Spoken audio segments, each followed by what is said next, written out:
Sa Sweet Love, ano yung ginagamit ko? Sa Trisha, tapos sa Kazi. Yan.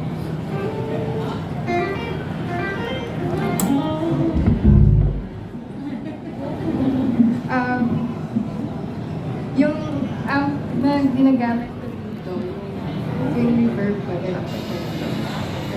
Tapos yung sa effects naman yung crunch, yun most of the time na ginagamit. Kahit sa hand. Tapos delay, analog. Ay, Ano sorry. yung effects na gamit? NUX MG. MG30. Saan galing? From Sa Yana. Yeah! Yes, of course! CR po. Ayan. Si Kuya Boots. Gamit ko ay Samsung. Ang gamit ko na effects ay Samsung preamp. Tsaka ano lang, tuner. Yun lang, dalawa lang. Yung gamit kong Samsung ay Tech 21 Geddy.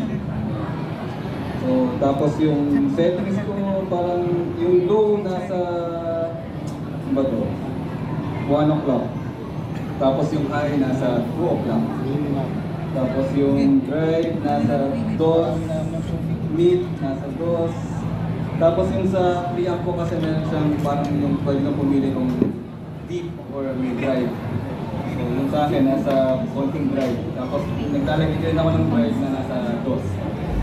Ganun lang yun. Tapos yung sa app, naka-flat lang lahat. So mas dito ako nag-mimix sa preamp at saka dito sa bass. Yung sa bass gano'n lang din, konting volume. Parang nakapantay-pantay lang lahat.